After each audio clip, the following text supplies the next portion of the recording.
Assalamualaikum warahmatullahi wabarakatuh. Alhamdulillahirabbil alamin wassalatu wassalamu ala asyrafil anbiya'i wal mursalin sayyidina wa maulana Muhammad wa ala alihi wa sahbihi ajma'in. Amma ba'd. Halo semuanya, perkenalkan nama saya Anida Rawina. Dalam video kali ini saya akan memaparkan hasil studi mengenai mengidentifikasi bentuk-bentuk tanggung jawab yang terdapat dalam surah At-Tahrim ayat 6, surah Thaha ayat 132, surah Al-An'am ayat 70, hadis menjaga amanah riwayat Imam Bukhari, dan hadis riwayat Imam Abu Daud. Dalam kehidupan seorang muslim, tanggung jawab bukan hanya tentang diri sendiri, tetapi juga terhadap keluarga dan lingkungan. Apa saja tanggung jawab kita? Mari kita bahas bersama. Yang pertama adalah Quran Surah At-Tahrim ayat 6. Sebelum kita mengidentifikasi bentuk-bentuk tanggung jawab yang terdapat pada ayat tersebut, marilah kita baca ayatnya sebagai berikut. A'udzu billahi minasyaitonir rajim. Bismillahirrahmanirrahim. Ya ayyuhalladzina amanu qu anfusakum wa ahlikum naran wa quduhan nas wal hijaratu 'alaiha malaikatun ghilazun shidadun la ya'sunallaha ma amarahum wa yaf'aluna ma yu'marun. Shadaqallahul azim. Yang artinya, wahai orang-orang yang beriman, peliharalah dirimu dan keluargamu dari api neraka yang bahan bakarnya adalah manusia dan batu. Penjaganya malaikat-malaikat yang kasar dan keras, yang tidak durhaka kepada Allah terhadap apa yang Dia perintahkan kepada mereka dan selalu mengerjakan apa yang diperintahkan. Bentuk tanggung jawab yang pertama yang terdapat dalam surah At-Tahrim ayat 6 adalah tanggung jawab individu. Dalam ayat disebutkan, Ya ayyuhalladzina amanu qu anfusakum. Potongan ayat ini merupakan perintah Allah kepada orang yang beriman agar menjaga diri mereka sendiri dari perbuatan yang dapat menjerumuskan mereka ke dalam api neraka. Bentuk tanggung jawab ini diwujudkan dengan patuh dan taat kepada perintah Allah dan menjauhi larangannya. Ini merupakan titik awal perubahan sosial, yaitu dimulai dari level individu yang mencakup keimanan, akhlak, pengetahuan, dan perilaku sebelum melangkah ke level masyarakat. Yang kedua adalah tanggung jawab menjaga keluarga. Ayat melanjutkan dengan wa ahlikum, yang artinya dan keluargamu. Hal ini menunjukkan bahwa setelah menjaga diri sendiri, seseorang juga diberi tanggung jawab untuk menjaga keluarganya. Yang mana ini disebut juga dengan teori perubahan sosial yang pertama, yaitu dimulai dari level individu, kemudian disusul pada level masyarakat. Bentuk tanggung jawab ini dapat kita wujudkan atau kita lakukan dengan cara mengajak dan mendidik keluarga atau ahli untuk melaksanakan apa yang diperintahkan agama dan meninggalkan apa yang dilarangnya. Selanjutnya adalah Quran Surah Thaha ayat 132 sebagai berikut. A'udzu billahi minasyaitonir rajim. Bismillahirrahmanirrahim. Wa'mur ahlaka bis-shalati wastabir 'alaiha la nas'aluka rizqan nahnu narzuquk wal 'aqibatu lit-taqwa. Shadaqallahul azim. Yang artinya, dan perintahkanlah keluargamu melaksanakan sholat dan sabar dalam mengerjakannya. Kami tidak meminta rezeki kepadamu, kamilah yang memberi rezeki kepadamu, dan akibat yang baik di akhirat adalah bagi orang yang bertakwa. Bentuk tanggung jawab yang terdapat dalam surah Thaha ayat 132 yang pertama adalah tanggung jawab pendidikan agama, khususnya adalah sholat. Dalam ayat disebutkan wa'mur ahlaka bis-shalah, yang artinya dan perintahkanlah keluargamu untuk melaksanakan sholat atau mendirikan sholat. Hal ini menunjukkan bahwa Allah Subhanahu wa Ta'ala memerintahkan Nabi Muhammad SAW dan hambanya agar menyeru keluarga masing-masing untuk melaksanakan atau mendirikan sholat.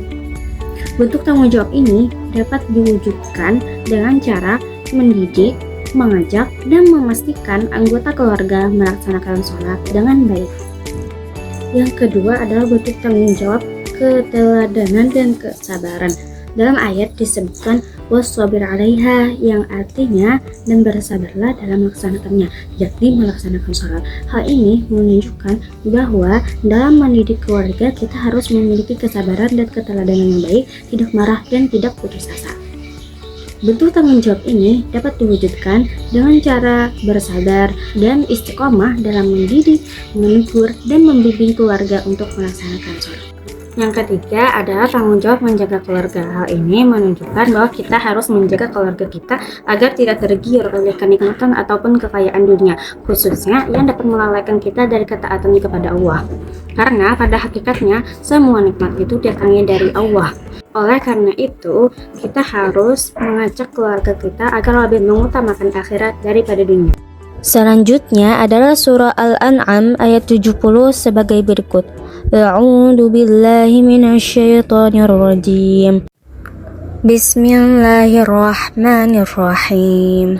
وذر الذين اتخذوا دينهم لعبا ولهوا وغرتهم الحياة الدنيا وذكر به أن تبسل نفس بما كسبت ليس لها من دون الله ولي ولا شفيع وإن تعدل كل عدل لا يؤخذ منها أولئك الذين أبسلوا بما كسبوا لهم شراب من حميم وعذاب أليم بما كانوا يكفرون. Yang artinya, tinggalkanlah orang-orang yang menjadikan agamanya sebagai permainan dan senda gurau, dan mereka telah tertipu oleh kehidupan dunia. Peringatkanlah mereka dengan Al-Quran agar setiap orang tidak terjerumus ke dalam neraka karena perbuatannya sendiri. Tidak ada baginya perlindungan dan pemberi syafaat atau pertolongan selain Allah, dan jika dia hendak menebus dengan segala macam tebusan apapun, niscaya tidak akan diterima. Mereka itulah orang-orang yang dijerumuskan ke dalam neraka karena perbuatan mereka sendiri. Mereka mendapat minuman dari air yang mendidih dan azab yang pedih karena kekafiran mereka dahulu. Selanjutnya, bentuk-bentuk tanggung jawab yang terdapat dalam surah Al-An'am ayat 70. Yang pertama, tanggung jawab menjauhi orang yang mempermainkan agama. Allah memerintahkan untuk meninggalkan orang-orang yang menjadikan agama sebagai permainan dan senda gurau. Artinya, seorang mukmin tidak boleh ikut-ikutan dalam sikap meremehkan ajaran agama. Yang kedua, tanggung jawab memberi peringatan dengan Al-Quran. Dalam ayat dijelaskan agar memberi peringatan dengan Al-Quran supaya tidak ada yang terjerumus ke dalam neraka. Ini menunjukkan kewajiban saling mengingatkan dalam kebaikan. Yang ketiga, tanggung jawab atas perbuatan sendiri. Disebutkan bahwa seseorang akan dijerumuskan ke neraka karena perbuatannya sendiri. Ini menegaskan bahwa setiap orang bertanggung jawab atas amalnya selama hidup di dunia. Yang keempat adalah tanggung jawab menyadari hari pertanggungjawaban. Manusia akan berjumpa dengan Allah dan mempertanggungjawabkan semua perbuatannya, dan tidak ada penolong selain Allah. Oleh karena itu, hidup tidak boleh disia-siakan dengan hal yang merugikan. Selanjutnya, hadis menjaga amanah riwayat Imam Bukhari sebagai berikut. Haddatsana Abu Yaman akhbarana Syu'aib an Az-Zuhri qala akhbarani Salim bin Abdullah al-Abdillah bin Umar radhiyallahu anhuma annahu sami'a Rasulullah sallallahu alaihi wasallam yaqul kullukum ra'in wa mas'ulun an ra'iyatihi fal imamu ra'in wa huwa mas'ulun an ra'iyatihi war rajulu fi ahlihi ra'in wa huwa mas'ulun an ra'iyatihi wal mar'atu fi baiti zawjiha ra'iyatun wa hiya mas'ulatun 'an ra'iyatiha wal khadimu fi mali sayyidihi ra'in wa huwa mas'ulun 'an ra'iyatihi. Qala fasama'tu haula'i min Rasulillah sallallahu alaihi wasallam wa ahsibu an-nabiy sallallahu alaihi wasallam qala war rajulu fi mali abihi ra'in wa huwa mas'ulun 'an ra'iyatihi wa kullukum ra'in wa kullukum mas'ulun 'an ra'iyatihi, yang artinya diceritakan kepada kami oleh Abu Yaman dari Syu'aib dari Az-Zuhri dari Salim bin Abdullah dari Abdullah bin Umar bahwa dia mendengar Rasulullah Shallallahu Alaihi Wasallam telah bersabda, setiap kalian adalah pemimpin dan setiap pemimpin akan diminta pertanggungjawaban atas apa yang dipimpinnya. Imam atau kepala negara adalah pemimpin yang akan diminta pertanggungjawaban atas rakyatnya. Seorang suami dalam keluarganya ada pemimpin dan akan diminta pertanggungjawaban atas keluarganya.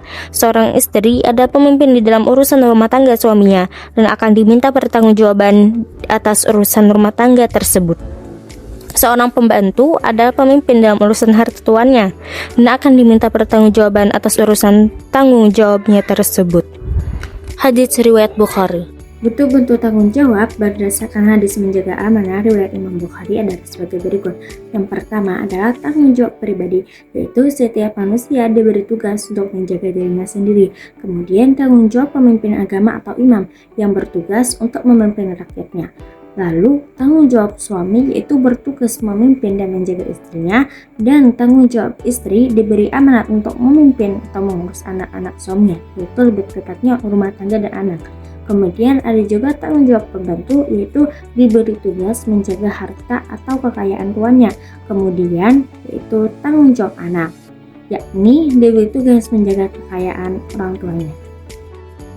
Selanjutnya yaitu hadis riwayat Imam Abu Daud yang berbunyi, Haddatsana Muhammad bin Isa yani Ibn Tabba' Haddatsana Ibrahim bin Sa'ad an Abdul Malik bin Rabi' bin Sabrah an abihi an jaddihi qala Nabi sallallahu alaihi wasallam murus sabiyya bis-shalah idza balaga 7 sinin wa idza balaga 10 sinina fadribuhu 'alaiha, yang artinya diceritakan kepada kami oleh Muhammad bin Isa dari Ibrahim bin Sa'ad dari Abdul Malik dari Rabi' dari Subrah dari ayahnya dari kakeknya, yang berkata bahwa Nabi Muhammad SAW bersabda, perintahkanlah anak-anak untuk sholat ketika mereka berusia 7 tahun dan pukullah mereka jika tidak mau menjalankan sholat ketika mereka berumur 10 tahun. Bentuk-bentuk tanggung jawab yang terdapat dalam hadis riwayat Imam Abu Dawud yang pertama adalah tanggung jawab untuk memerintahkan anak agar melaksanakan sholat terutama ketika telah sampai usia 7 tahun.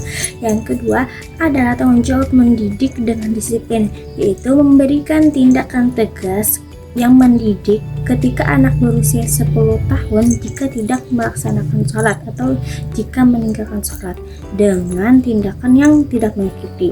Yang ketiga adalah tanggung jawab menanamkan pentingnya sholat sejak dini karena sholat adalah tiang agama dan dasar keimanan seorang muslim. Yang keempat adalah tanggung jawab membentuk kebiasaan ibadah dalam keluarga agar anak tumbuh dengan kesadaran dan kedisiplinan dalam menjalankan perintah Allah. Dari surah At-Tahrim ayat 6, surah Thaha ayat 132, surah Al-An'am ayat 70, serta beberapa hadis terkait dapat disimpulkan bahwa setiap muslim itu memiliki berbagai tanggung jawab dalam kehidupannya. Tanggung jawab meliputi menjaga diri dari perbuatan yang dilarang Allah dengan taat kepada Allah, dan tidak lupa juga untuk membimbing keluarga agar taat kepada Allah sehingga terhindar dari api neraka, menjalankan ibadah seperti sholat dengan penuh kesabaran dan kedisiplinan, menjauhi pergaulan yang dapat merusak agama. Selain itu, setiap manusia juga memiliki amanah sesuai perannya masing-masing, baik itu sebagai pemimpin, orang tua maupun anggota keluarga, yang mana semua itu akan dipertanggungjawabkan di hadapan Allah. Oleh karena itu, setiap muslim harus menjalankan atau melaksanakan tanggung jawabnya dengan sebaik-baiknya agar mendapatkan kebaikan di dunia dan keselamatan di akhirat. Demikian pemaparan yang dapat saya sampaikan. Semoga apa yang telah disampaikan dapat menambah pemahaman kita dan menjadi motivasi untuk lebih baik dalam menjalankan tanggung jawab, terkhususnya lagi menjalankan tanggung jawab kita kepada Allah. Terima kasih atas segala perhatian dan mohon maaf atas segala kekurangan. Saya Ani Darawina dari kelas 11 internasional pamit undur diri. Wassalamualaikum warahmatullahi wabarakatuh.